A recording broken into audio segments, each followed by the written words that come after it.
I seem to remember. Somebody's just started the session, by the way. So fine.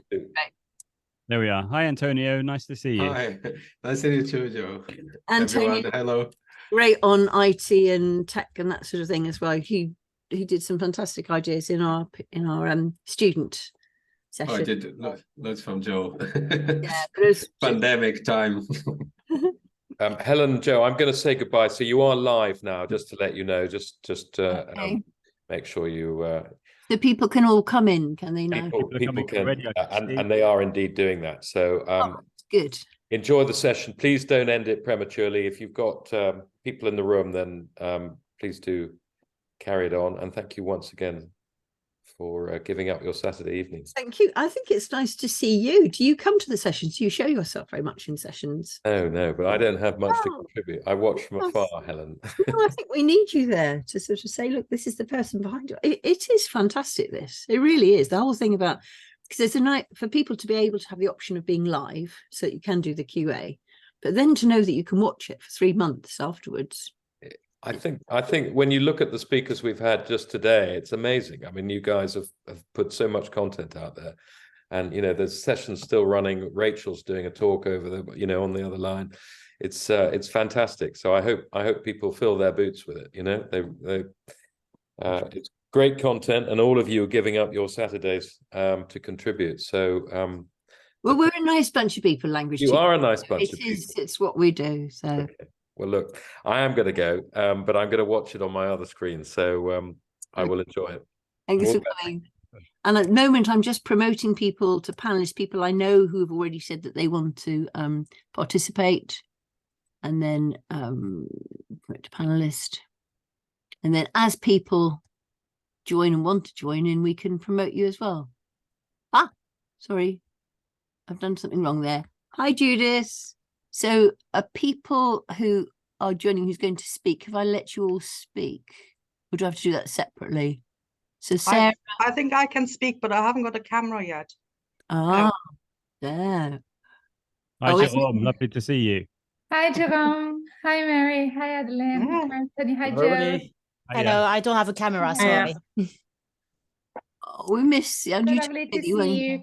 I'm afraid I can only drop in because I'm speaking with Vicky in another session, but I really wanted to say hi and see how you were all doing, because it's so lovely to get together, and yeah. Lovely to see you, Judith. Now, I think Christina, I think I promoted you to panelist by mistake, but it doesn't matter if we hope you want to say something. I've been clicking on everybody, so it's lovely to see people. Normally the suggestion is that we wait until 2 minutes after the starting point before we start, so we've got to give it another minute. And how lovely to see everybody, and sad not to see Marie, but we can imagine. Sorry, it's not working. Okay, so I mean, while we're here, anybody who knows that they have got ideas, be thinking about it. But Joe, you normally do the telling everybody to introduce themselves. So you start. Right, let me do my standard introduction. Yeah. So it's lovely to see everybody joining us as attendees. As you know, this is the Language Teachers Show and Tell. So if you would like to contribute an idea, and maybe you're feeling a bit shy or what have you, go for it. It's a 5-minute slot. It won't kill you. It'll be fine. If you've got a killer idea that you want to share that you know works with your students, we would absolutely love to hear from you. So if you'd like to, feel free. You can I think you can direct message me if you want to, that sort of thing, or Helen, and we can then add you to the panelists, so you can then speak. We'd love you to write comments in the chat. We've got the Q&A open as well, so if you want to put questions in as well, because we're sort of limited with how much time each person will have, we'll probably have only enough time for, say, 1 or 2 questions maximum per person. We'll see how we get on. We can be flexible with this, but that's the idea. So for example, when we're all getting ready, if you want to let us know where you're from, I would imagine most people are from the UK, but probably there will be 1 or 2 people from further afield, maybe not Australia at this time of night, but you never know. So do share in the chat where you're from, where you are in the world, if you're a secondary or primary or tertiary educator, interested in languages, what languages you teach, etc., etc. And we're probably just about ready to get started, Helen. What do you think? Yes. Okay.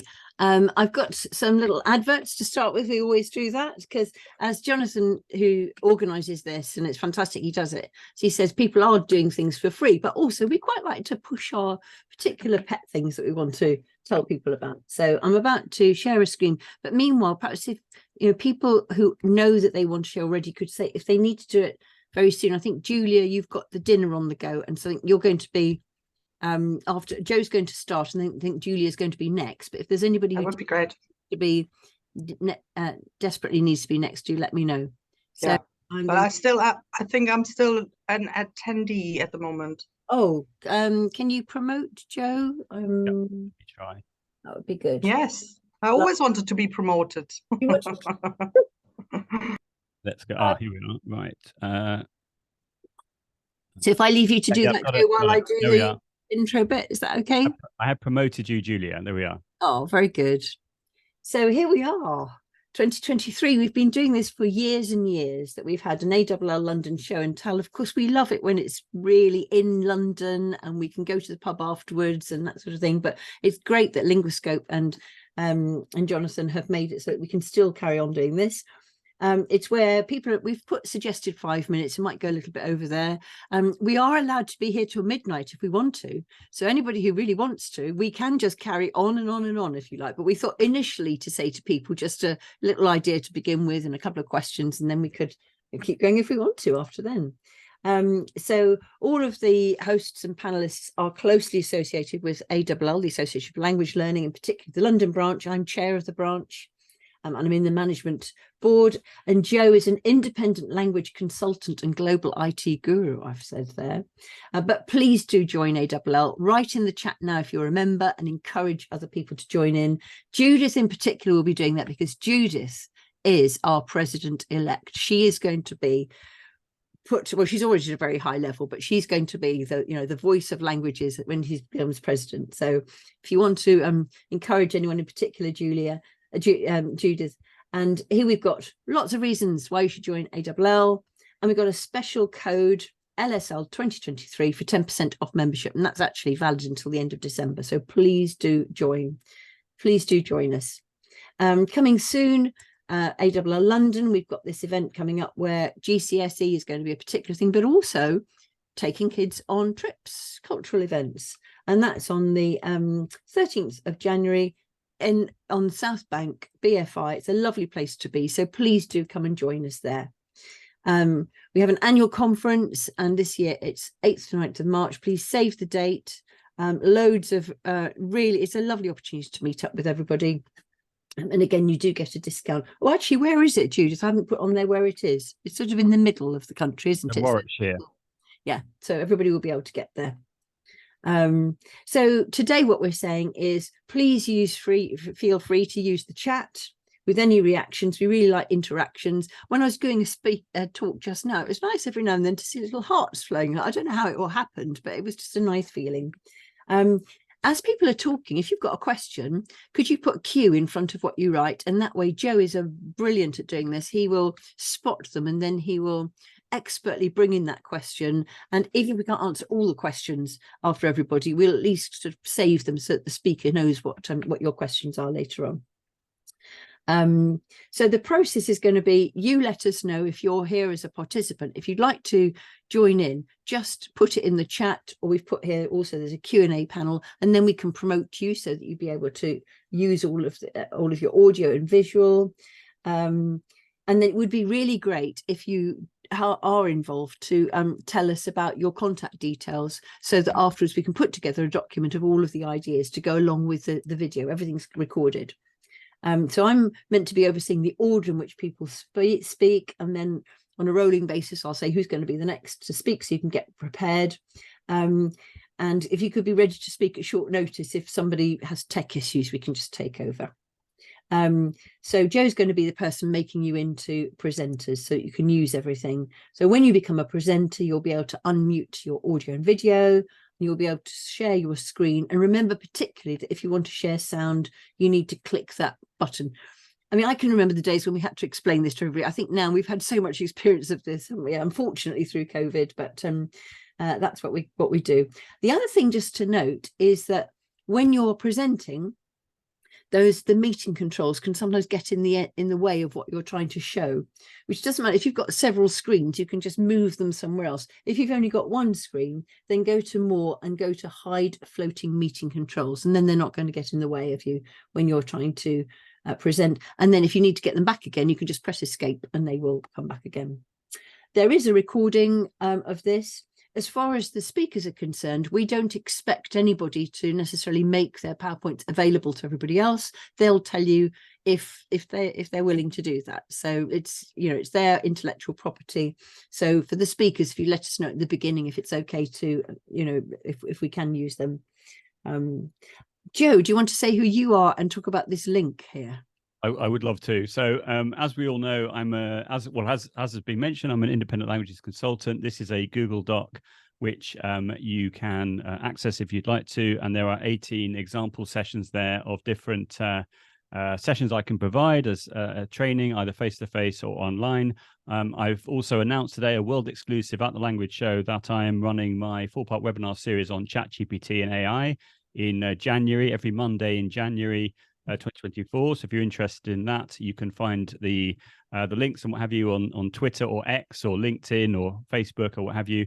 And I'm also running my own Facebook group called Language Teaching with AI, 2,500 members already. So if you'd like to subscribe to that, feel free to do so. There are some questions to answer at the beginning and some group rules. If you don't want to answer the questions or don't want to agree to the group's rules, unfortunately, automatically after an hour, you're declined simply because I'm the only admin and I've just set it up that way. So it becomes not a bore for me to having to vet every single person. So basically, if you'd like to join, and I'd love you to join, please answer the questions and fill in the agree to the group's rules, and we can then go from there. But yeah, 2,500 members already. And just from off the back of today, we've had about another 10, 15 join as well, which has been great. So I'd love to see more people there if you're interested. Thanks for all you're doing, Joe. I think this is really, I mean, Jonathan is very impressed at how people are contributing in this language show. And we were saying that's what language teachers do. We just like to be involved and help each other. So we're going to start off. Joe is going to start doing a little presentation from him. And then the next person is going to be Julia. Now I've got people in a list afterwards for which I've told. But if we could start with Joe and Julia, and then after Joe's spoken, I'll suggest who's going to be after Julia. Is that okay? I think Jérôme would like to go after Julia, if that's okay, because he's having his tea at 6, I believe. Is that right? Anyway, but yeah, so that's all good. I love it. I love it. It's great. Okay, so shall I share my screen, Helen? Yeah. Okay, so I'm just going to show you a very quick AI tool, which I didn't show today, which is this one. It's called Blockade Labs. So it's blockadelabs.com, and you just click on where it says Conjure Your World, which sounds very exciting. I'm very lucky enough to have a premium account, but with the free account, you can make 5 photos per month, and you are restricted on the number of genres you can choose. But I just want to give you a flavor of how this works. So essentially, you have to put a prompt in here, such as a magical wood with 4 cottages. It is a very sunny day. There are mountains in the background. So I've just written a very quick prompt. I can write up to 400, I think it is, characters. And then here I can select a style. So as I said, in the free version, you don't get all of these options, but I'm going to choose, let's choose this one, Enchanted Painting. Okay, and then you just click generate. I'm doing this all live, so hopefully it's going to work. And what it's going to do now is it's going to generate a 360 photo. And in a minute, I bet somebody goes, wow, because it normally has a wow factor for lots of people. And so once it's made that 360 photo, you can then move the cursor around and explore the different features. There we are. You ready? There we are. Look at that. There we are. That was brilliant, Helen. Well done. And I didn't prompt you. There we are. Oh, so we're actually inside this this particular cottage or whatever this is supposed to be. And it's done what I've asked it to do. And now what I can do is I can click download. I can choose PNG, for example. It's now going to download the PNG file. So it's a 360 photo. And then I can embed it. Now I can actually click, if you see here, while it's doing that, you can see there's the copy embed code, but I'm just going to quickly download it here, which I've now done. But if I click copy embed code, I could go to Book Creator, which is I was showing in the second session today, go to More and Embed, paste in the code like this and click Confirm, and then click Add like this. Now this is embedded within the book. Okay, but another way of doing it is you can go to another website called Memento 360, which is just a free site for uploading 360 photos. I'm going to sign in with my Google account. And then I go to where it says My Media here, and you'll get an idea. I'll just give you a second. Look at these. All these images are all generated using Blockade Labs, right? So then what you do is you click Upload. You find the picture. There we are. You didn't see that very messy desktop, honestly. There we are. Click Open. It's now going to upload. It doesn't take long to do that. And it then says processing, and then we should be in. So just wait for that to do it. It doesn't take long normally, so we should be okay. And then I can then explore the photo. And there we are. Can you see? I'm now gone inside. And then what you can do is you can go full screen like this, and then you can scroll around, for example, and then here, if you wanted to, I can now right click. Now you can see what's happened is a little square has appeared, which you don't get in the standard embed option. And then here you could say, who lives here? And obviously I could be writing that in the target language. And then description, I could say the Wicked Witch of the West, for example. Okay. And then I can choose the marker shape. I normally go for push pin, and then I click save. And now it's now here, and that's now embedded within the picture. And you can see it really is a 360 photo, which is just awesome.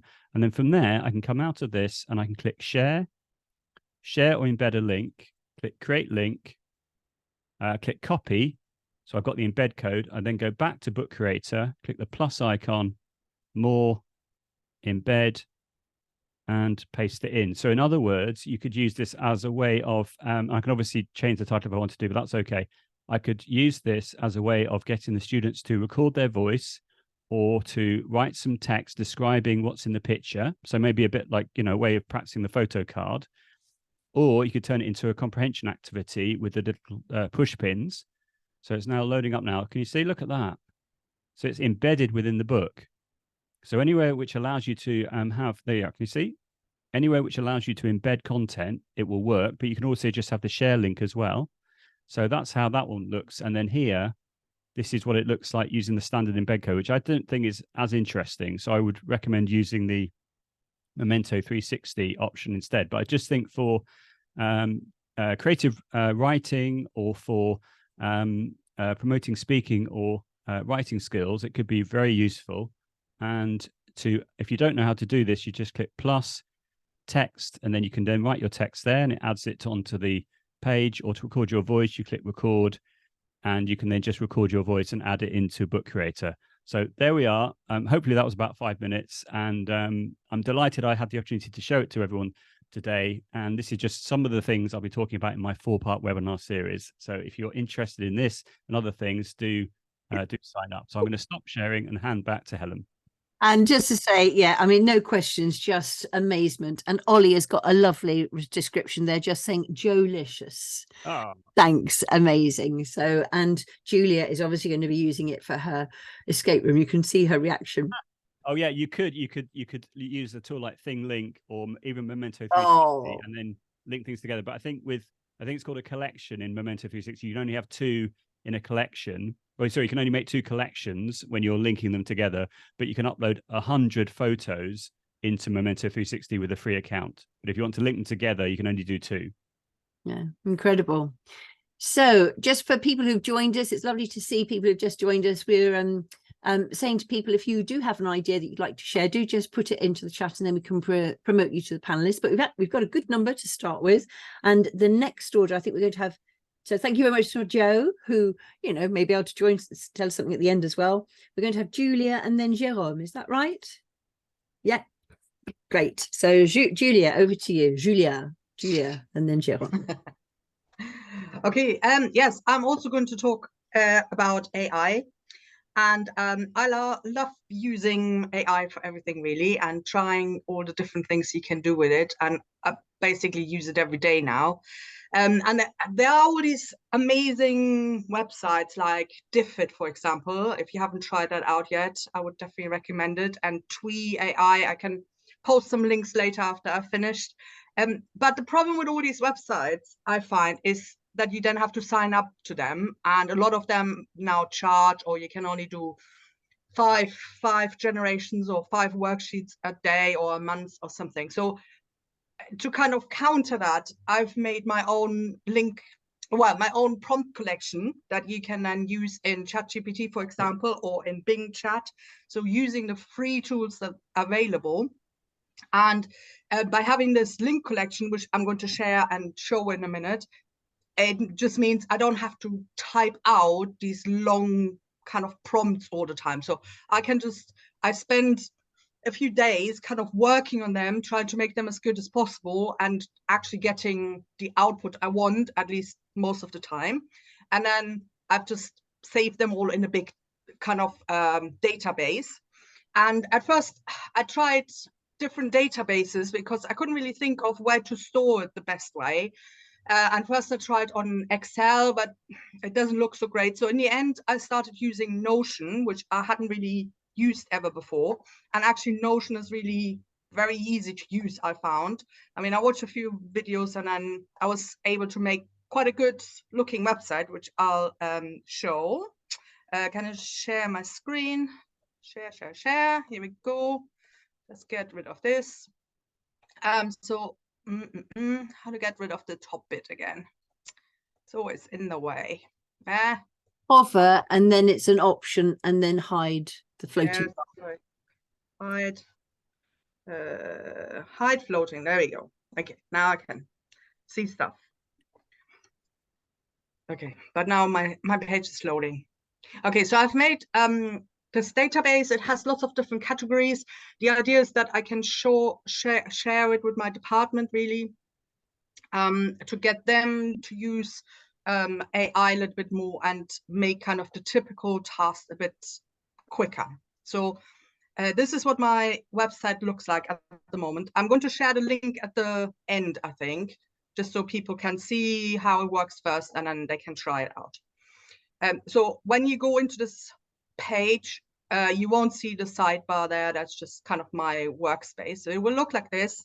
I've put a link to ChatGPT at the top, but as I said, you can use it with Bard or Bing Chat or whatever you want to as well. And then you've got these different categories with kind of the typical things that we prepare. And I chose a couple of tasks that maybe I want to share.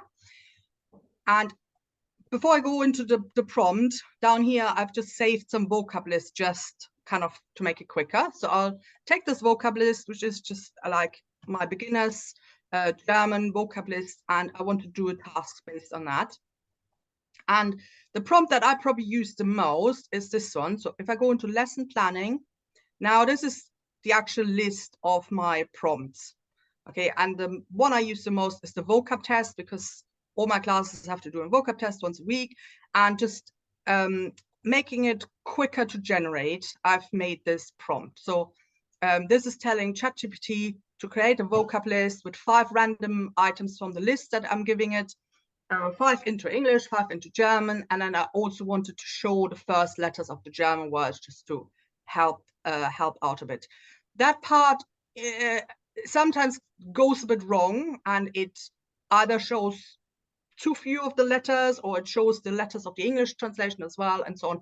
But just re-roll the prompt a couple of times if it doesn't work.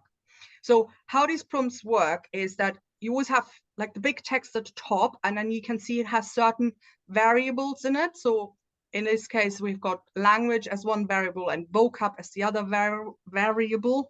It's a hard word to say. And then I've listed them at the bottom as well. And the idea is that it then makes it easier to add your own information. So all you need to do is copy the whole thing. So if I click, I don't know if you can see it, there's a little copy icon here. So I've copied it to the to my clipboard. So if I go, let's go back into ChatGPT here. Hopefully it hasn't locked me out.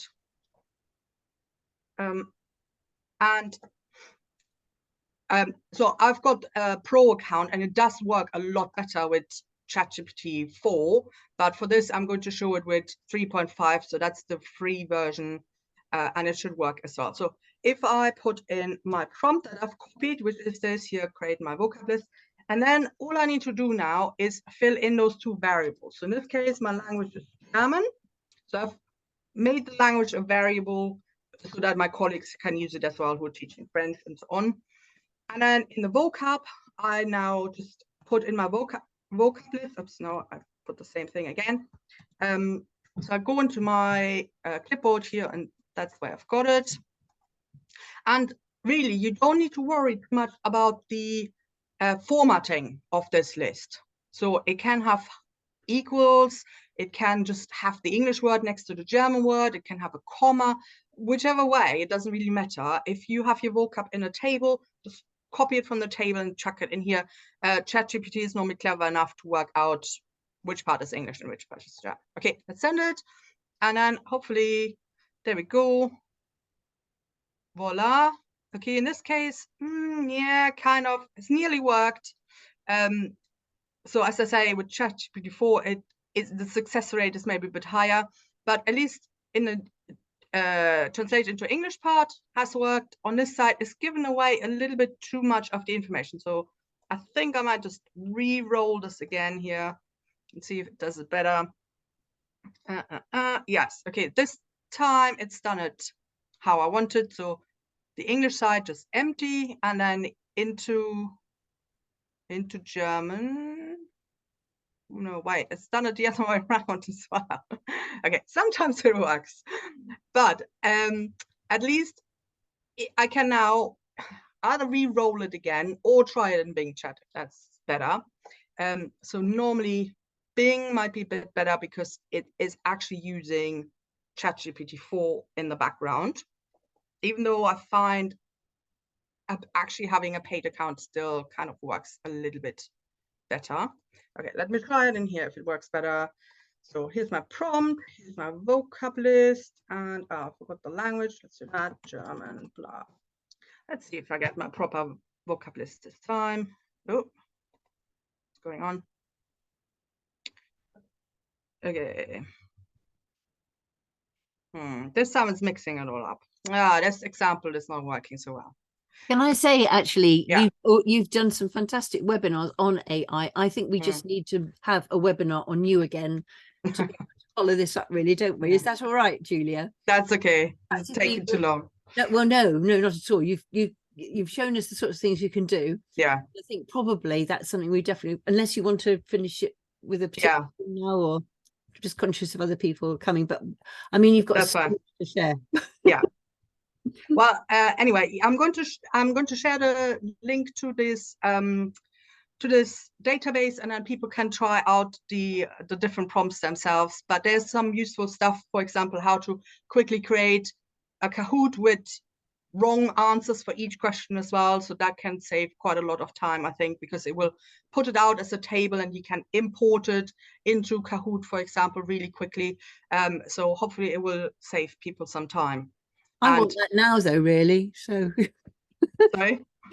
There are so many things. You've got so many Yes. ideas. So we must plan a webinar very, very soon. Okay. That's fine. Yeah, I'll put all the links that I mentioned in the chat. Okay. Thanks Okay. ever so much, Julia. You're going to stay with us a little bit before you have your dinner. I know that you've got dinner. Yes, I just need to put it in the oven. Oh, very good. Okay, then. All right. So thanks very much. And I can see some nice little applause and things like that. So if people want to use icons or say things in the chat, that's nice for the presenters. And now it's Jérôme who's going to present.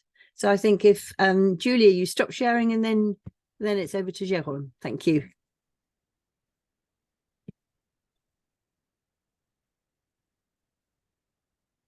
Hello. Hello. Good to see you, everybody. Right. I'm going to have to wait until Julia's finished sharing, but I can. Oh, Yep. there we go. Amazing. So- Thanks for having me. Try to share my screen. And usually this is the moment I was going to be messing up, but that's the one. You probably can't see my quizzes. Okay. So, well, I'll say sadly, no, maybe not sadly, but it's going to be about AI again a little bit. I was trying to, obviously there's lots of exciting things around at the moment, and lots of different ways of seeing things and doing stuff. But I thought the exciting bit I wanted to talk about, I didn't want to create any prompts. Like Julia has done a great job. Joe has shown some amazing stuff. And I thought that I didn't see that very much appearing on social. So I thought maybe that could be quite a good idea to be speaking about this. So you're probably all familiar with quizzes. You can use a free account like I do and create some quiz. And now they have a way to be creating with AI, which I think is quite fun. And it's also quick to be creating stuff. But the beauty of that is you have either you can be using the online platform, but also if you are or not on quizzes straight away, you can download also the Chrome extension, which is also very, very good. So just to show very briefly, I have a few websites that I got on top here. So I've got some Spanish website and I've got a couple of French things there, and I'll show you what you can do. So if I click on create, I'm just going to be starting straight away with the platform itself. If you go into quiz, maybe you've done it before. You have plenty of different ways actually to be creating your quiz. You can start from scratch, generate from text. So if you have a text already, upload a document or convert a URL to quiz, which I think is really, really clever. Earlier on, I created some stuff on ChatGPT also, and I created some paragraphs and things like that, which created some kind of a great little quiz. But I'm just going to show you just convert URL to quiz. So if I do that, and I am going to be going on to, let's say, the Spanish one, I'm just going to, for the sake of it, just copy and paste it. Obviously, it defeats a little bit of purpose, but especially with the extension, but it's okay. So I click on Control V. I want to get about, let's say, 10 questions and generate questions. It usually is very, very quick. And sometimes, if you're lucky, it will depend on what you're looking for, really, to be honest. So if you're looking to get the pupils to be watching the video in the target language, whatever that is, you could be potentially having your questions already in English afterwards, or in French, if you want to, or in whatever.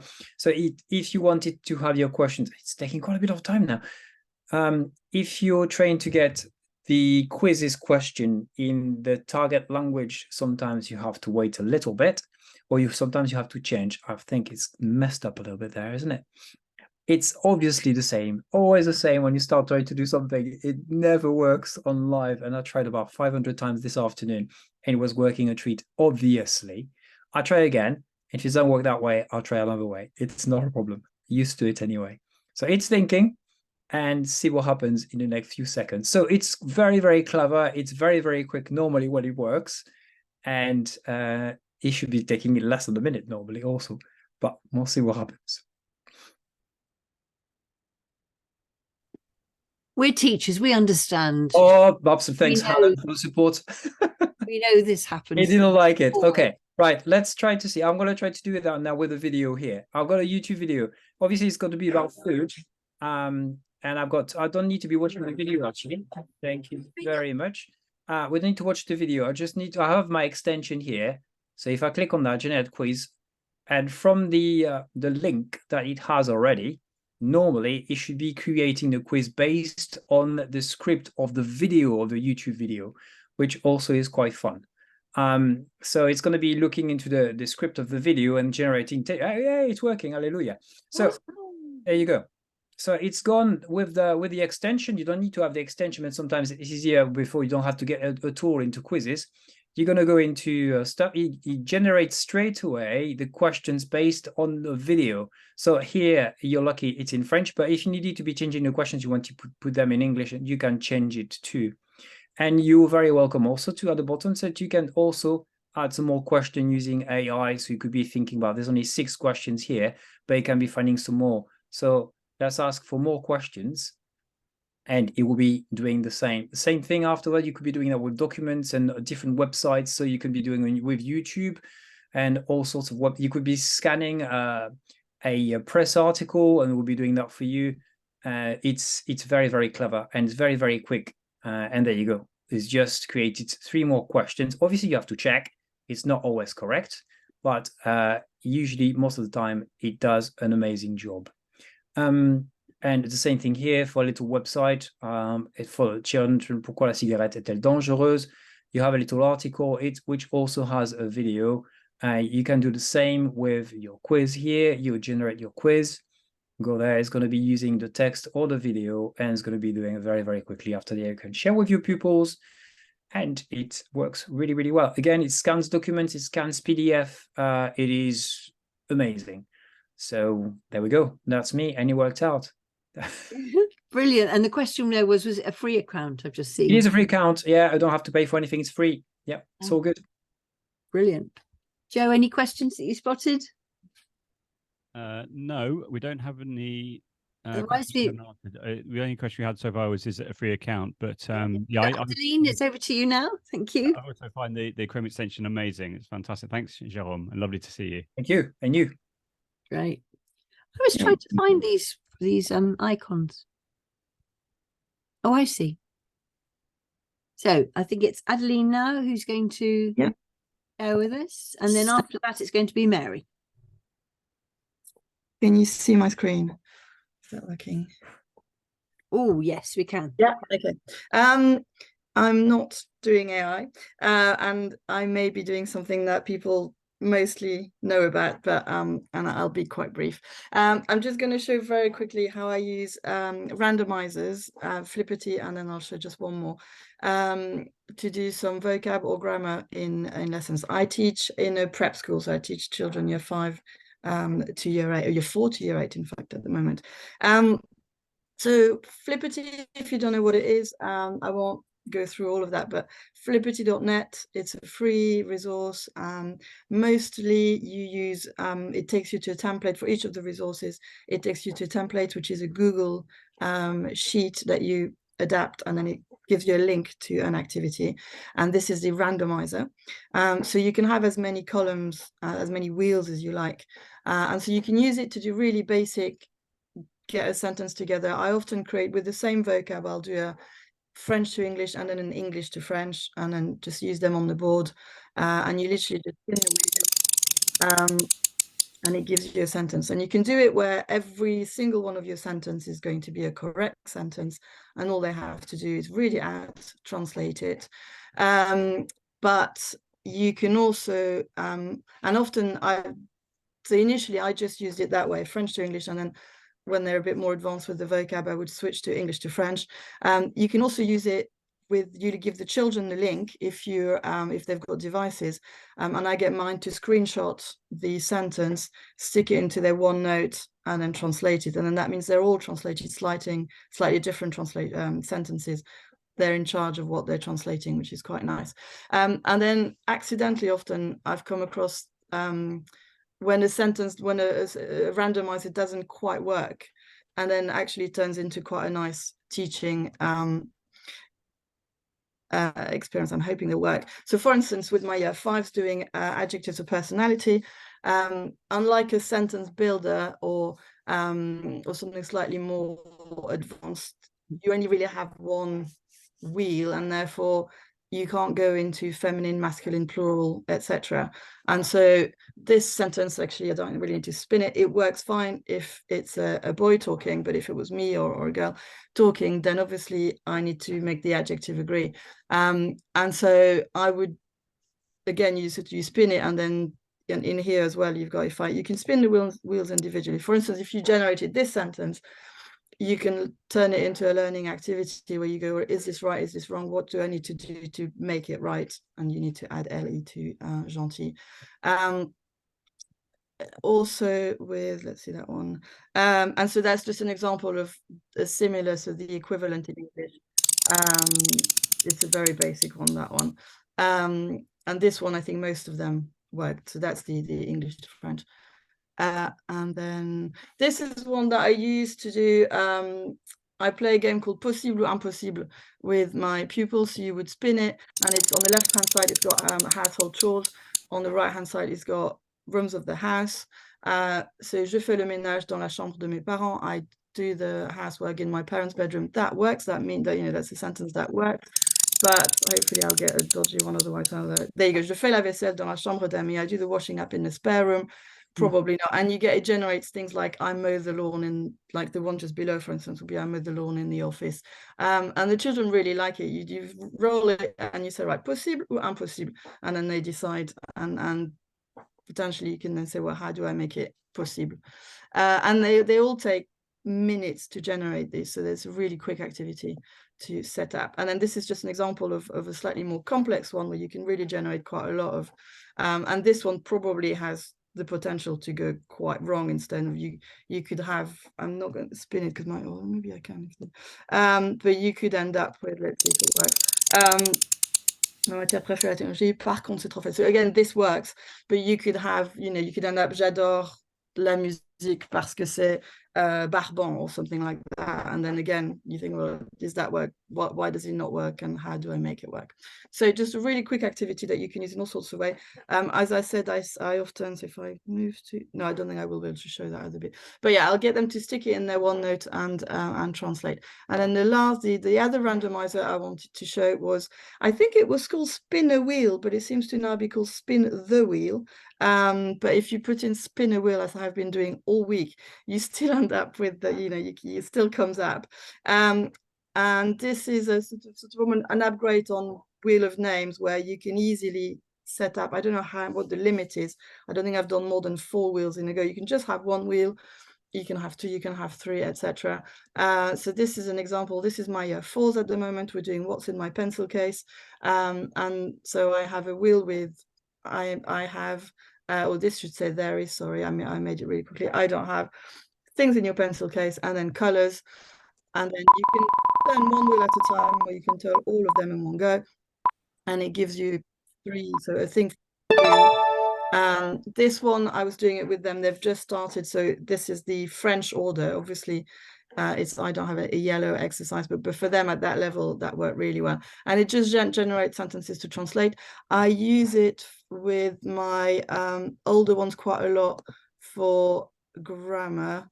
So things like, for instance, holiday through, and you can customize them so you can make them look pretty with a holiday picture.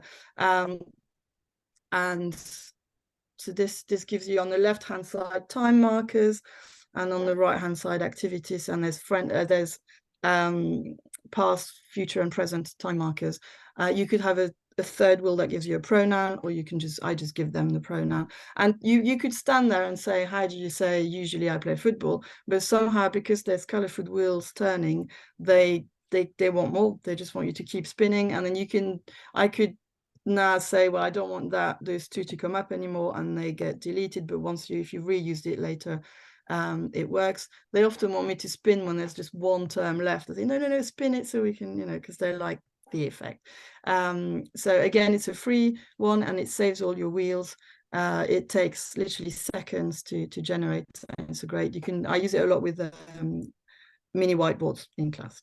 I think they need you as somebody doing their publicity, because it's brilliant the way that you put that across. Really good. And also because Adeline said to me, oh, well, I'm only showing something. It's not new. But really, as Marie says, sometimes we've just forgotten about some of the things. And there's no need for us to keep on having new stuff.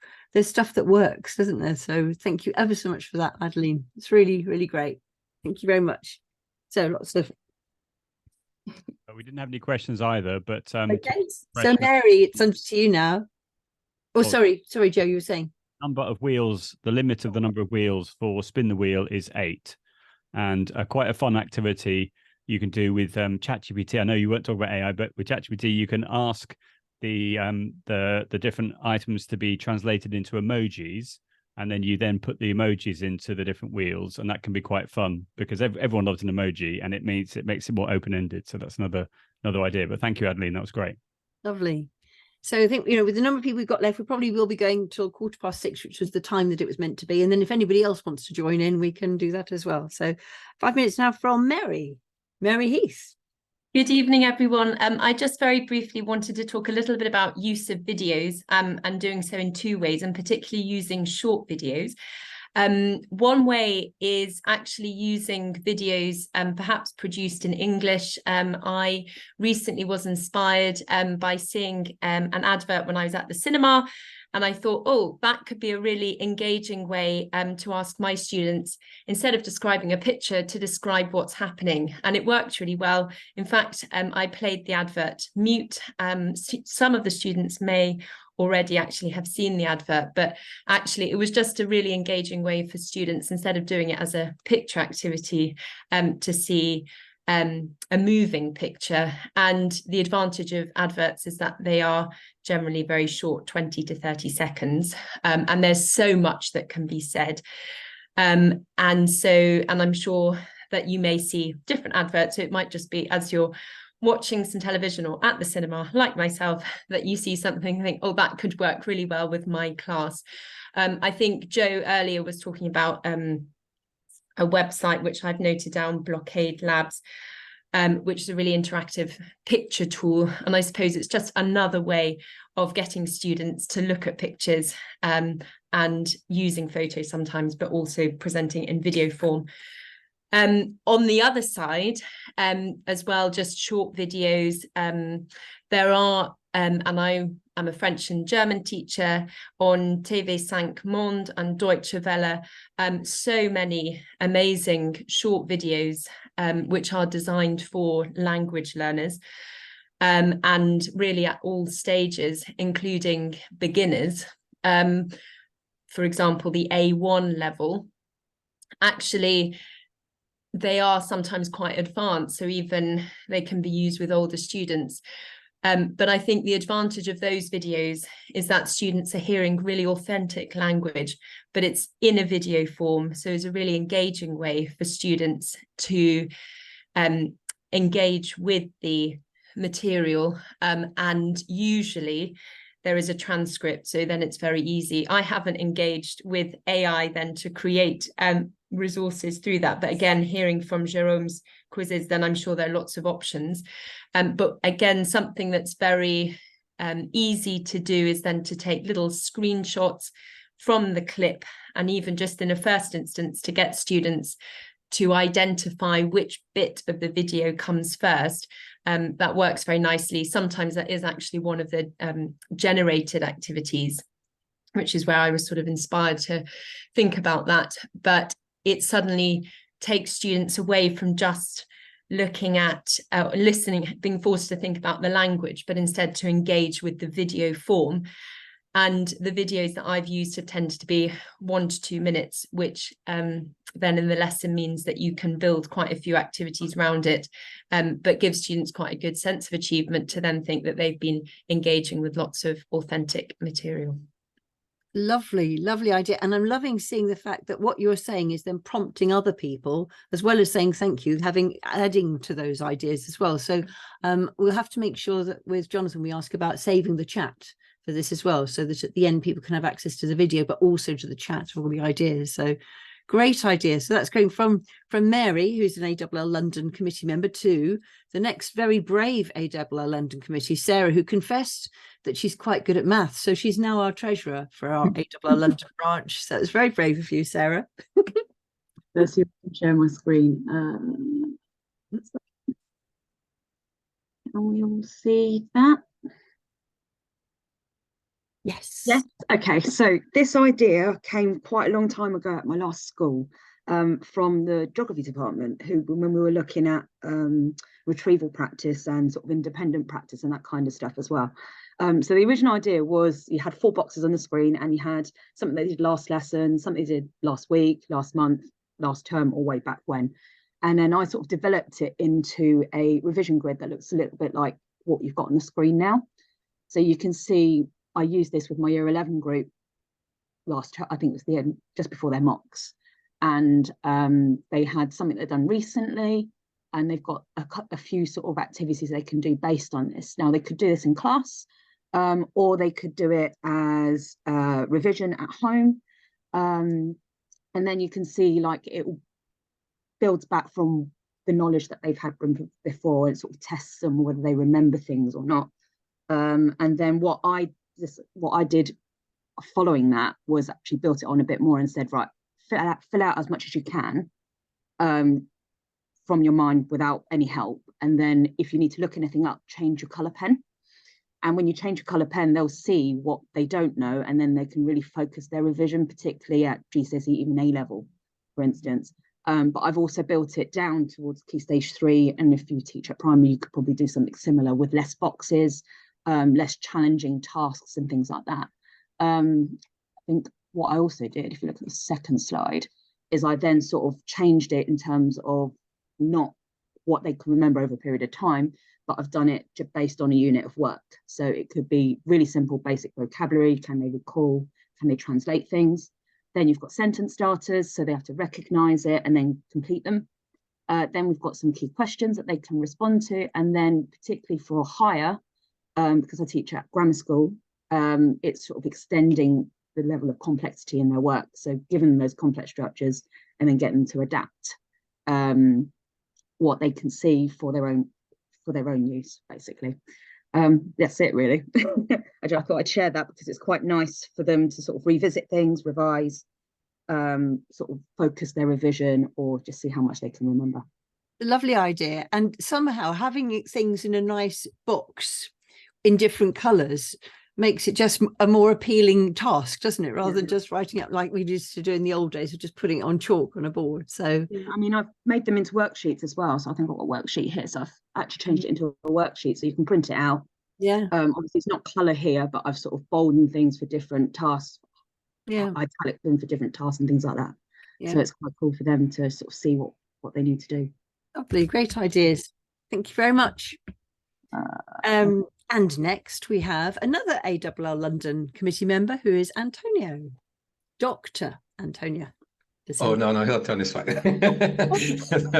Okay, well, it's a pleasure being here. And yeah, let me try to share. Yeah, let's try to share my screen. So yeah, just a little bit. I'm talking about two resources that I've been using quite a lot for differentiation and also to make my life easier for listening in particular. So I have a copy of the presentation later on.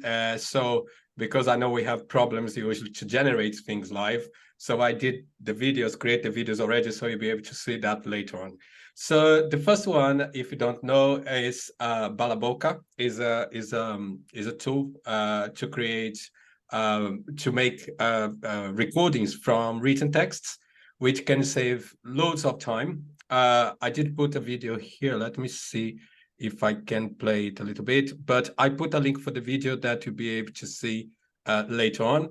So it's very easy to use. As you can see here, I just had a recording, MP3, the text, and then you can choose the language you want. And some of the languages, they have different accents, and also the speed that you want the recording.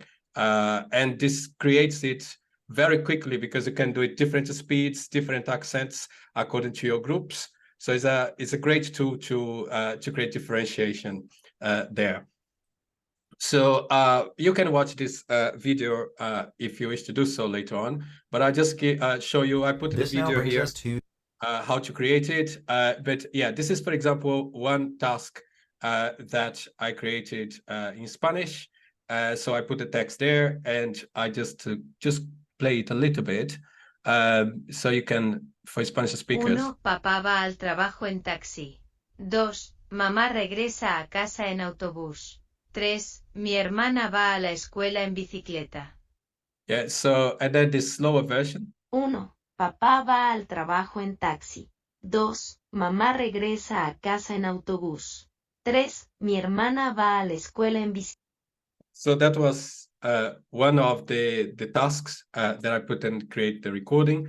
Another one was for differentiation between the the or theta, but in Latin America, Spanish, and also in Spanish from Spain.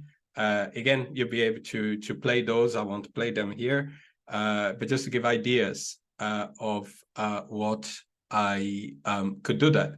And then here in French as well. So I just put examples there just for some ideas.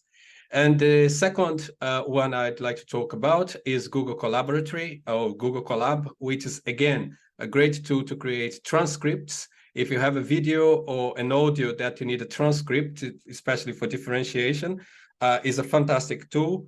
I put here again some if you click here, you'll be able to watch the video on YouTube how to use it.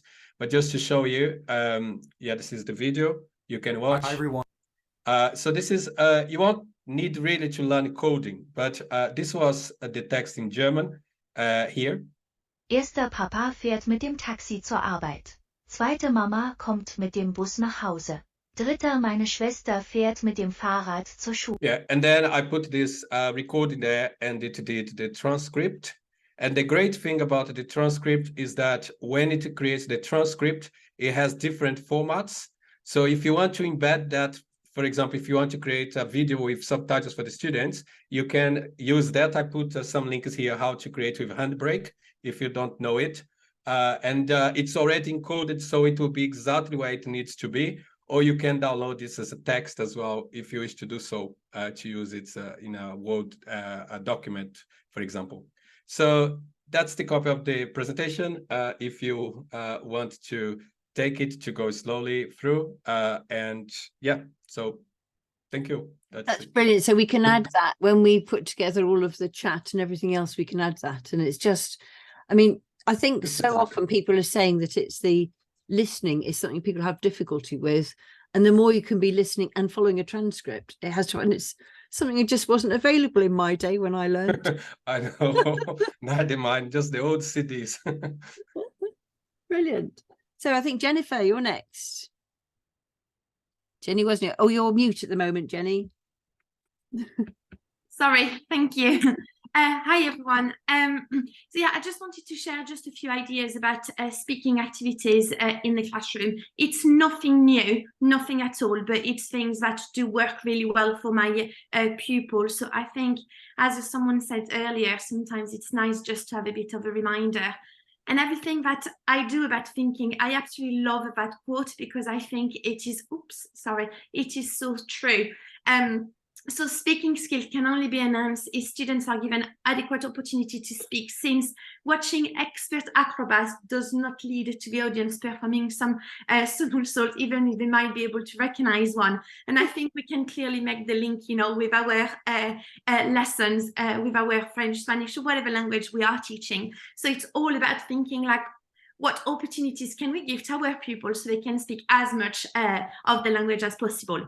So just like very simple things, but it's just making sure, like just reminding yourself to, you know, make people speak and ask in the target language as much as possible, because the more they do it, it builds their confidence, they're not afraid to have a go, and so on. So it's thinking maybe about the interaction language that you are using, making sure that you are also very consistent with it. So you can't do it one lesson and then not the lesson after, because then the pupils do not really know, like, well, should we do it, should we not? And it has to come from us, and thinking as well about how you're going to plan that, making sure that you know, provide loads of pair work, group work activities, and also be open at, you know, that there's then going to be some interruption into the delivery of the lesson, because the pupils might want to say something and it might just a bit break the flow of what you were doing, but then in the long term, you know, it does pay off. So just a few ideas, you know, just to remind yourself, you know, doing the register is a safeguarding thing that everyone has to do, but it's just an opportunity to make the pupils speak. So think about, can they give you a word in the target language, or can you give them, can they give you a word from a certain topic, or can they give you a word from 3 syllables, or can they give you a word with a specific phonic or in a specific tense, and so on. So it can be so flexible, but again, it's just an opportunity for them to, you know, speak in the language, you know, as soon as they enter the room. Think as well about your displays, you know, if you want them to speak as much as possible, what they might need in the classroom, and actually just have your displays with the things that they might need, you know, to be be able to say. And then just very simple activities that I do very, very regularly. You know, I'll put a sentence, I'll put a picture, and then I just ask them, like, you know, those key questions.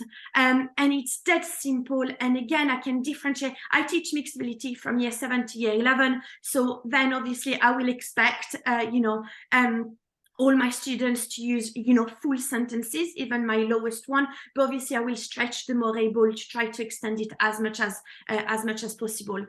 Also thinking about prediction, what do they think about certain things, but they can't tell you what they think in the language if you don't give them the vocabulary. So it's also thinking about maybe a key. So if you don't speak French, you know, it's I agree, I do not agree. I would say no, not at all. Yes, okay, it's true, it's not true. And again, you can just have it at the slide. I always have it, you know, at the end of my PowerPoint, and everything that, you know, someone wants to say in the classroom, boom, I put it back on, and that would help the pupils to answer. I love using as well those images and random photos that I find, you know, on the internet, just to ask the pupils what they think about those most of the time very stupid invention. But again, the pupils want to say something, and it's just like, they use the language for something that they really want to say, not necessarily to talk about, you know, souvenirs or whatever, you know, that they're not interested in. This is an idea from Rachel Hawkes from that she's introduced, you know, years ago, but I use it all the time. I'll put a sentence in the middle of the, you know, of the board, and the pupils will need to ask me a question about it. Will need to just say something about it, give me a positive opinion about it, a negative opinion. Then that sentence that's written, they will have to put it in a future tense and then in the past tense. So I've got one template that I just have to change the sentence in the middle. And again, it works really, really well with all ability, you know, pupils. Then here is just an easy one that I do at Key Stage 4. I just put like random questions that, you know, we've covered, or things that I know they want to say. So I've really encouraged my Key Stage 4 pupils to watch Lupin, for example, on Netflix, because I think it's very age appropriate. There's no swear words, there's nothing, and it's really, really good. So anyway, I will ask at the beginning of the lesson. I often do that as a starter to ask, you know, I put the pupils on the spot. So, you know, I might say, oh, Helen, que penses-tu de Lupin? But during that time, because it could be like, then the others, they don't do anything. So all the others on their mini whiteboards, they need to tell me what Helen is saying. Or if Helen has made a mistake, can they spot the mistake that Helen has made? So they're all involved, you know, during the speaking activity. Then here, and it's another idea from Rachel that I use all the time, very easy. So the pupils, you know, they line up, they're facing each other, and they just, you know, ask questions and answer those questions with little prompts. Dead easy to do. I've got loads of little cards, and we reuse it all the time, and you just train them to ask the questions but also be able to you know, to answer them. And especially like covering, always, no matter what year group I teach, I will always revisit the age every time, because you know, otherwise they've got a tendency to forget that it's je and not je suis, you know, with the age. This one really easy as well. You just roll the dice. I'll do that at Key Stage 4. So if it roll on a 5, the pupils have to all give me a sentence, you know, on the topic of holiday. It can be absolutely anything. They roll the dice again. It's a 2. So from 5 we move to 7. They need to tell me something about sport. And again, it's just to give them opportunities, you know, to speak and to practice on any type of topics. This one, they just need. I do this one at Key Stage 4. I just put random words in the wheel, and the people just need to tell me a story using those words. And again, the story can be as simple or as complicated as it is. This one, really quickly, I've got 2 more to do. So this one is a speed dating. So, you know, we always do a normal speed dating. So I split my class into 2. They all stand up. I've got one line and another line. They're facing each other. But one line has got the glasses. So I've bought those very fun glasses. And the other one's got the flower necklace. And usually, so the glasses, they always stay where they are. And then the ones with the necklace, every time that I beep, the last one in the road, you come back at the front. So then they keep moving and they never ask each other, you know, the same questions. They always swap partners. So it's easy, you know, questions, but the kids like it because they wear funny glasses. And usually I've got, you know, if I've got an odd number, I will have a police officer, and the police officer keep going up and down, and just checking that they are speaking in the target language and not in English, and keeps making note on the mini whiteboard. So you know, they like being the police officer. And the last one, I don't know if you know about the talking tiles, but they are absolutely amazing. So the talking tiles, if you just type online talking tiles, and you can buy some. So in our department, we've got a set for a full class, and at the back, so you've got on and off. So you just press on, sorry, and on the other side, you've got record or play. So if I press record, you just click on it, you say, bonjour tout le monde, nous sommes live ce soir avec Joe et Helen. And then you just click on play, and bonjour tout le monde, nous sommes live, and you can listen to listen to it. So it's very, very easy to to use. But I make the pupils use it. And sometimes, you know, when you've got, in my class, in my year 7, we've got some pupils who are, I've got 2 who are very, very reluctant to speak. But it's part of their, they've got a care plan about that. But actually, they don't mind doing it on the talking tiles. So they will all do it as a pair, and then I might just, collect, a few and then listen to them after, and so on. So anyway, I went really, really fast, but I'm more than happy to share the slides of the PowerPoint afterwards. Thank you.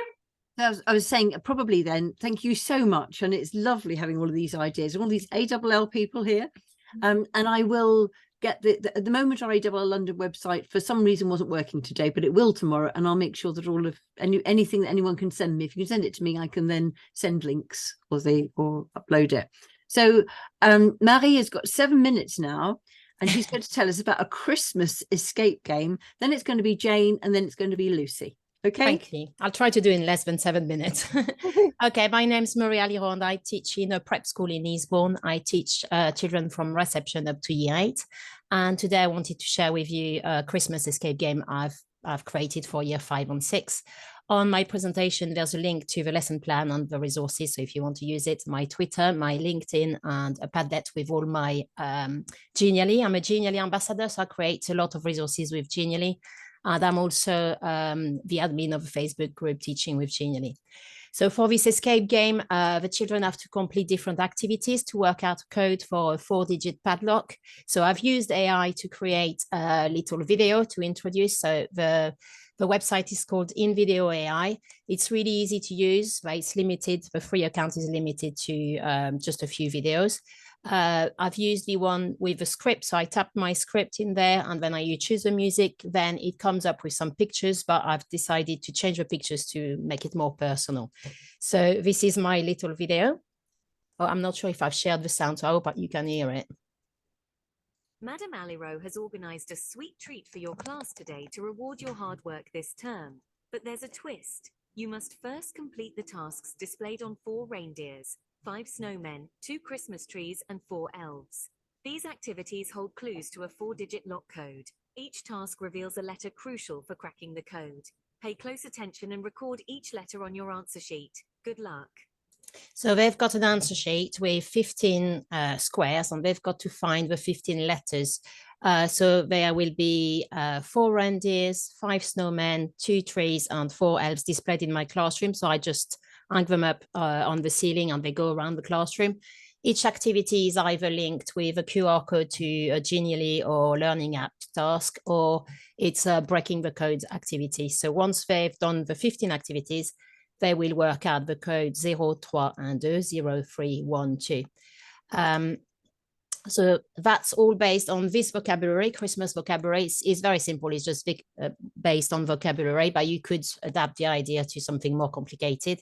So I've created these with an AI called Adobe Firefly. So I create all my graphics. I create a lot of breakout games for Genially, and I use Adobe Firefly. So I've also created a breakout game based on this vocabulary, which I will share later. So you could do that before you do the escape game. So, so that's my first reindeer with a QR code. So the children will scan it. They've got to match up the card. Once so that's linked to a Genially. Once they complete the activity, the letter Z will be given as a clue. So they've got the first letter. The second one is Pigpen Cipher. So it's breaking the codes. For example, the first letter here is T, because that's like a triangle with no dots. And that will spell the first letter in the word star in French. So the answer is E. I've tried to create loads of different codes for them to play. This one is numbers, letters. This one is a Morse code. But it's, yeah. And then the following one, then it's we move on to the snowman. This one is reading from the bottom to the top. This one is a QR code, so they will scan the QR code. It hasn't got much French into it. I've recycled something I've done a few years ago for an advent calendar, so they've got to find the differences. Once they've got all of them, the clue will be given. This one is another breaking the code activity with some symbols. This one is reading upside down.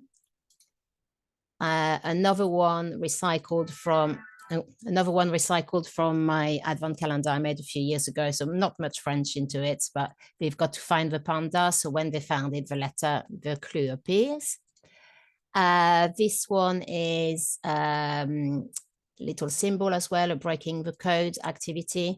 For this one, I will have the tree displayed with a mirror attached to the tree, and they've got to read it in the mirror. So a fifth letter in the word elves in French. So the answer is N. So they've got now 0, 3, 1. This one is a learning app activity. So if you don't know learning apps, it's very easy to create. So they've got to match up the words and the pictures. So I can do this one. It's quite quick to do. Les cadeaux, les reines, le traîneau, le sapin, les lutins, la boule, l'étoile, and then it gives you the clue. The clue is letter D. Another learning app where they have to put them in the correct column: masculine, le bonhomme de neige, la boule, les lutins, and then you get your clue at the end. This one again is recycled from my advent calendar, so you just have there's not much French into it, so just a little bit of fun, and gives you a letter. And the last one is a learning app with audio, so you listen to the audio. I don't think I can do it on that. Yes, les reines, and then match up. Okay, so then when they've got all the clues, so when they've got all these letters, it works out the code for the lock. So my lock will be 0, 3, 1, 2, and they can open it and get all their sweets. I don't know how long I've been speaking for, so I can just show quickly my breakout game. Yes. Okay, so I also create a lot of breakout games with Genially. With an extension from Sandbox Education, which is a Spanish company, and they created this really amazing extension, and you just have to change the pictures to make it your own game. So that's my Christmas game. I'm just going to show you 2 of the tasks. So it's nearly Christmas. You've got to find all the elves. So you've got 5 missions. So I've got 5 rooms. All the pictures, all my graphics are created with Adobe Firefly. So I'm just going to try number 2, because I know this one's not too long to do. So you've got to match up the pictures on the words. So for example, l'étoile, les lutins, le bonhomme de neige, les reines, la boule, le sapin, les cadeaux, le Père Noël, le traîneau. Check, and you get your reward, which is one of little elves. Then if you go to the rewards, you can see you've got one. Then you can go to the map and do a different mission. So they're all little vocabulary games. So if I show you this one quickly. So this one, you just have to find le traîneau. So it's very basic vocabulary, but you could adapt for something more complicated. And that's it from me. I wasn't 7 minutes, was I? It was brilliant. That's Okay. really good. And Jane is desperate to ask how long it takes you to do it. And I've just put, I think it's a hobby and a passion. It is a hobby and a passion to me. So it takes quite a long time, but when I get an idea, I just want to do it. I will share my presentation, and you've got links to my Padlet. So there's loads of games already that I've made, and they're all reusable. And if you're interested, you can join the Teaching with Genially group, and there's always people who can help you if you get stuck.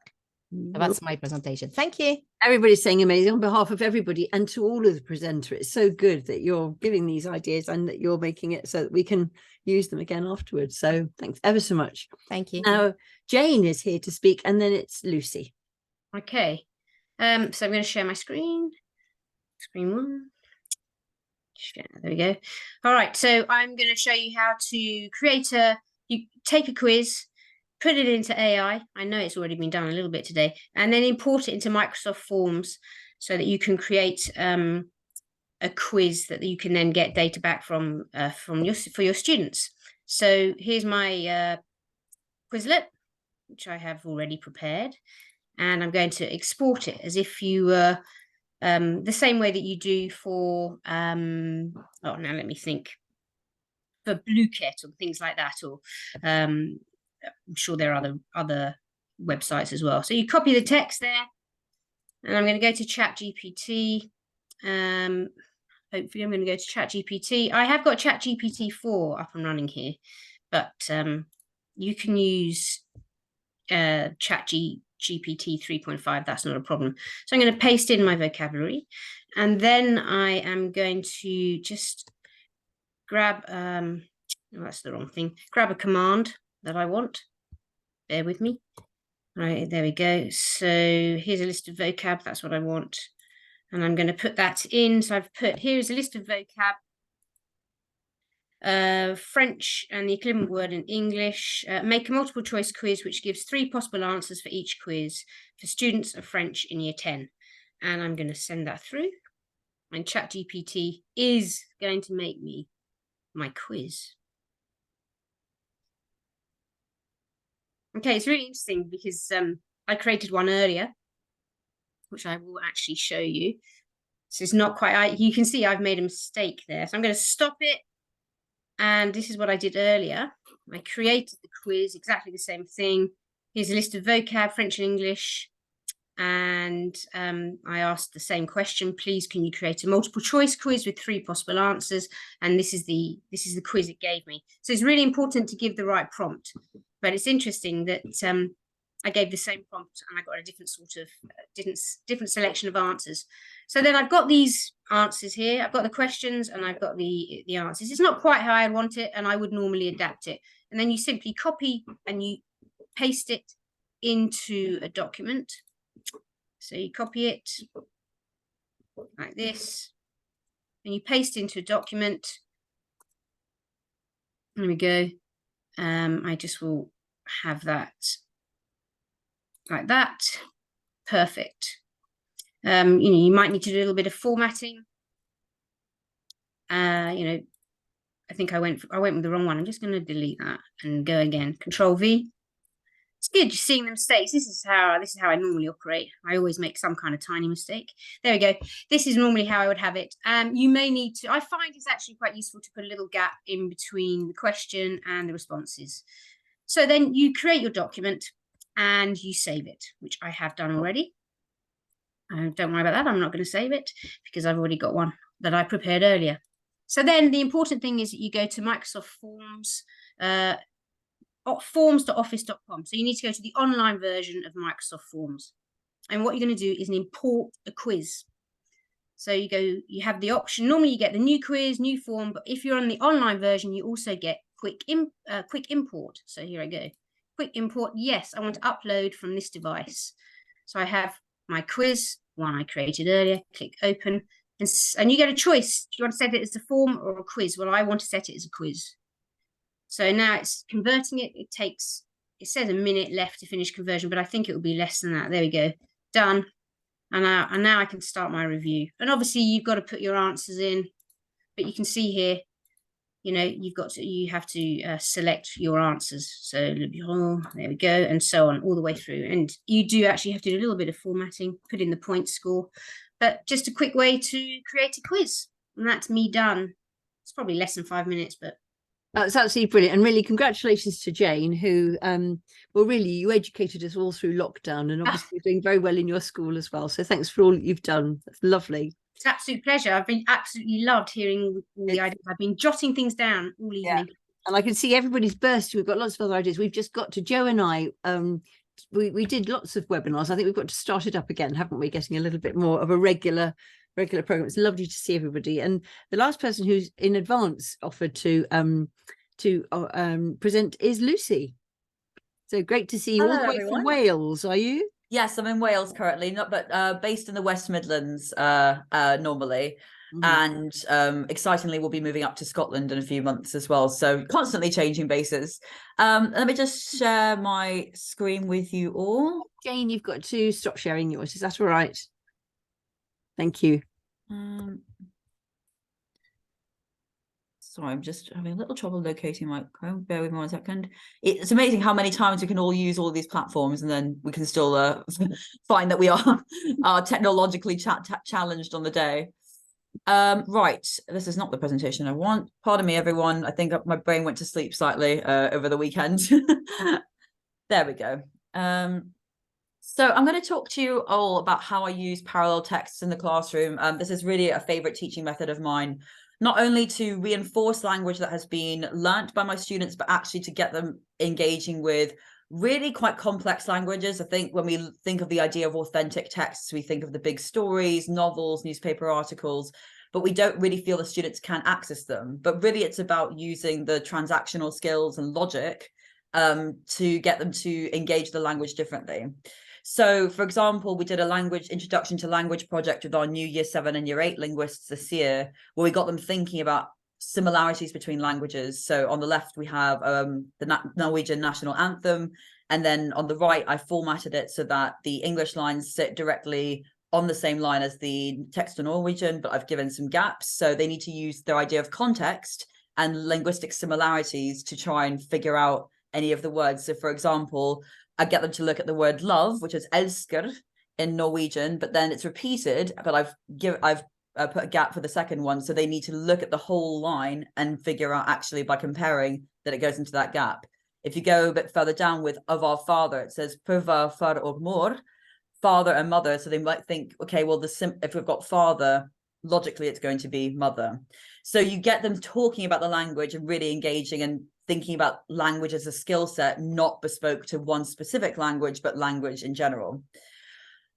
One of the things that I loved doing, which I started doing during lockdown actually, was getting the children to listen to French, to music in lots of different languages, but then copy and pasting the lyrics. So getting the lyrics in the target language on one side, and then using Google Translate and just copy and pasting the English, but then formatting it onto different lines. So it does require a little bit of work from the teacher, and you decide, you know, based on the skill level of your students, what do they already confidently know in that target language, and what is worth scaffolding for them a little bit in bold, and then which words could you just blank out in the target language. So here, for example, in this German musical number, I've put the words in bold for some of the words in English and made sure that it's within comprehensible inputs, so it's language that they can absolutely access. And then the further down they go, the less scaffolding I give them. So they're going to have to use more of their thinking skills to compare and contrast the texts. Another way in which I use parallel text is to format worksheets. So, for example, there's a very good website called Deutsches Fremdsprache, which is a Swiss website. They've got loads of fantastic worksheets, but I find that they are linguistically quite challenging, but they've got some really good picture-based stories on there. So I'll copy and paste the language into one side, translate it into English on the other, again, making sure that the translation sits on roughly similar lines. And then think about actually how can they use the pictures to brainstorm in English what they might be anticipating with the story, which then filters over to this bit, which is where they've done the brainstorming and thought about what the story could be around the pictures. And then they actually make notes in English on the right-hand side, what they think is being said in the German. What I also love about these resources that I create is naturally differentiated or naturally personalized, because if you print this out on an A4, you could ask the students to fold it in half, and then you can ask particular students to look just at the English side and think about what it could be in German. You then look at those who might be less confident and ask them to look at the German, highlight any words that they have recognized or understand, and think about then the overall meaning. So you can almost get the students chatting to each other and testing one another, who's understood what correctly, who's been able to translate and manipulate the language accurately. I also love using it with YouTube transcripts. So you can generate the YouTube transcript, or you used to be able to. It's weirdly disappeared of late. You used to be able to press the 3 dots underneath any video that has the closed captioning. You copy and paste it. You might want to get ChatGPT to format it for you so that it actually doesn't all look lowercase, but does look like proper sentences. Keep the time signatures, and then format the parallel text in English on the other side. And then again, start creating your gap fill to get students revising language, or again, thinking about the contextually what it means. And what's then brilliant is when you're doing feedback, you go, okay, let's look at 16 seconds. What do we think is being said there? So it's a really easy way of using teacher commands to direct the learning. And then finally, I really like using it to compare linguistic texts alongside one another. So for National Poetry Day, there was a particular website, the name of which I can't quite remember at present, which created all these lovely poems for Poetry Day. And they translated them already into different languages. So I just put all the translations alongside one another. And rather than just the French students in year 9 just looking at the French and the English, they've got peers in their year who are doing Spanish and German. So actually we brought it all together and made it a joint exercise whereby they realized there are similarities between the Romance languages, there are similarities between the Germanic, and there are even similarities across all 4. So they got a really good appreciation and linguistic understanding from just seeing the languages alongside one another. So it's a really great way to just think about, as a teacher, if there are particular bits of grammar you want your students to revise, you can then adapt the text to sit alongside that grammar point. If it's about just revision of vocabulary in general, you can customize that as you wish. If it's about linguistic discovery, then it's just, here's a text, what can we understand about it? Or just seeing the language alongside one another to then get them to access newspaper articles, advertising, stories, anything. It gives the teachers a lot of autonomy, a lot of empowerment, and it's pretty much central to all of my teaching in any context for any group. So if anyone wants a bit more guidance for how I use that template, more than happy to send this across or speak to anyone. But I think it feels pretty self-explanatory, and hopefully you'll find it really empowering for your teaching. Just brilliant, really good. I mean, honestly, all of the people we've heard from today, we've got plenty, haven't we, to keep us going for more webinars to come, because I think everybody's had to speak very quickly because we've asked you to do it in 5 minutes. Yeah, we're all bursting to ask more questions, and then what everyone is saying is then prompting other people to say, oh yes, and I particularly like that last poem though, which was all ended up to do with the pencil case, which is very maligned in languages, isn't it? We do need to talk about our pencil cases. That is the thing which that represents going back to school, doesn't it? Thank you so much, Lucy. That was brilliant, really, really good. And it's lovely that, in fact, the numbers of participants have increased while we've been here. Sometimes you see people dropping off, but that hasn't happened at all. People have come and they've stayed. And thank you so much to everybody who's joined in so far. And I'm sure Joe will have things to say as well, but I just should we ask if there's anybody else here who is bursting to join in? And then we do understand if people then have to go, that's fine. But we wouldn't really want to put anybody off who'd like to join in. Just write in the chat or write wherever you like to say that you'd like to say something. But I realise that it's at this point that sometimes people have to go because it is past the time we were meant to. So I think I'd really like to make it that we at least say thank you so much to all the people who have participated. It's been really, really good. So thank you very much indeed. So feel free to write that in the chat or click your thing. I can see things being clicked. Lovely to see everybody. And Lucy, I don't really like the idea of you going to Scotland. It's a bit of a long way away from us, from where I am anyway. I'll have many an occasion to come down south. Don't worry, we'll make it work. Yes, good. Okay, so should we just look in the chat and see if there's anybody else who'd like to? We can promote you to being what are we? Panelists, if anybody would like to share anything. What we do normally, by the way, just for other years, is that we tend to use Twitter, don't we, Joe, as a way of gathering people. We put out a link to say if anybody wants to join in, click on this link. And some of these people clicked on these links. Some of them were approached to say, please, we want to make sure that there's somebody, but it's been just lovely. Thank you ever so much for doing that. So we've got lots of comments. To the session. It's been fantastic as always. It's been great. Oh, look at that, the Illuminati. Yeah, I was thinking, Joe, now that it's no longer Twitter, are we having another word for the Twitterati? Well, I don't think we should, because I think it's very established. I mean, I think I saw someone using MFL Exerati, and I just felt very, very queasy about that. So I think we should stick. It's like the word Hoover. It's just become, established in the English language. So I think we should stick with MFL Twitterati, because everyone knows what that is. As no, opposed I think. Did you see what Jane just wrote? We ought to be the MFL Twixerati. Oh, no, I think you're right. Stick to MFL. There we are. Well, we've decided, it's been decided today and now. I love the way, Joe, when you present things, it's a world exclusive. So there we have a world exclusive.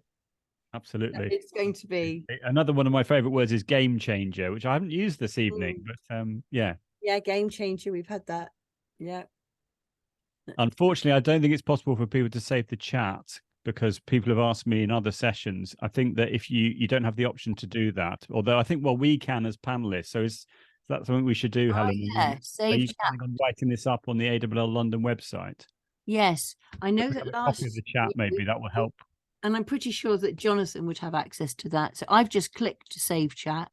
Yeah. So. Sure, you would. You're right. Yeah, but I think for attendees, you can't. Yeah. Chat, or can't save the chat, I think. So apologies. Normally, I try to impress people by saying, within my presentation, it says, and the page is already set up for this.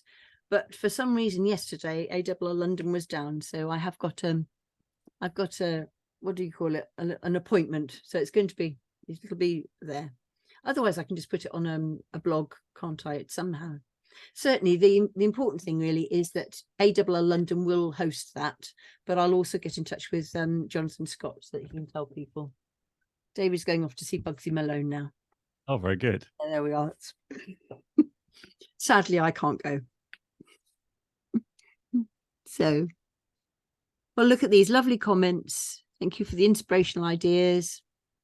I think this is recorded until we press something. We press stop, I think. So if anyone would like somebody else on Tilt webinar, so technology and language teaching webinar, feel free to contact myself or Helen, and we can book some all in. I know that Jérôme is keen to do one around images with Mid-Journey, etc., which I think would be a fantastic session. So if anyone watching right now or is watching the recording who'd like to give an hour-long session, it doesn't have to be to do with AI. I know there's a lot of interest around AI, but it can be whatever you would like. Get in contact with us, and we'd love to host it and just share more practice around the world. Essentially, it's fantastic. And those are really our technology in language teaching, but also, I mean, any webinars, because I think it's been lovely today to have that mixture, that we've had the technology, but we've also had absolutely no technology and mixing the two. So certainly AWL London, we're very happy to have webinars for anything really. So I think, our community is just people are very generous and want to share. And we've got Zoom room, we've got webinar space, so we can do that. But I really, really do hope that anybody who's not a member of AWL has been inspired to think, yes, we want to join. Because yes, actually, you can get a lot for free anyway, but it's just rather nice if everybody's part of a community. So, okay. The time has come to have our tea, I think. I think probably it has. Okay. Lovely. And we've got people suggesting things as well. So lovely. All right. Okay. So I don't know who it is who finishes things, or do we either anyone who's a host or panelist could click end and it would stop, but I think we should give that duty to you. Is there anybody else who wants to speak? Antonio, it looked as if you yeah, sorry. Have you saved the chat? I have. I keep on saving it, but I don't really know where it went. I clicked on the 3 dots. I pressed save chat. In your Zoom recording in your folders, it will have a new folder. Go in folder. name of this there. session and the TXT file. I would imagine if it works in It this. has worked and it is there. So I've got it there. Yes. So I've just got to remember where that's in my document Zoom, the Exactly. date. Document / Zoom / the name of this session. Yes, that's right. Okay. I think the Is there time has anybody who come needs to to hit go? the red button, Helen. Hmm? I think the time has come to hit the red button. Yeah. Okay. But that's just, no, I'm happy. Anybody can leave now. I think you can leave if you need to leave, because I haven't got a button for stopping the recording. Oh, okay. Well, I'm going to click end, and that probably will stop the recording. No, If 'cause that so, means, oh, sorry. Okay. I think that's right, isn't it? Or that's what's been happening before. If I click end webinar for all, is that okay? Yeah, No, I think that's what, then we'll all go, but you can go. okay. Oh, okay. I can click leave webinar. True. Yeah. Yeah. I'll leave the webinar and have my tea. Thanks ever so much, everyone. Okay. And, Thank take- you. Bye. Then, lovely to see you. Thank you. Bye. I just wanted to make sure there wasn't any, because it's nice to collect any other comments. So, and I will do. I'll save the chat right at the end, so that everybody's there. And Antonio, we definitely want to have if you can have a webinar with all your ideas. You know, because following that session that you did for the new teachers, it was great. I had Yeah. so many people wanting that, and to make it that you're not having to rush it, because I feel with it was lovely, but everybody was going through, and sometimes it's just nice, isn't it, to be able to go a little bit more slowly, so that people can Yeah. ask questions and try it out. Yeah. Especially when you've got, you know, a variety of people of experience, really, people Yeah. who have obviously some people have really taken it off and are just flying Absolutely. with it. And for other people, it's Yeah. still quite new. So Yeah, no, absolutely. I mean, I see my colleagues as well, because I normally do some things that I share with them.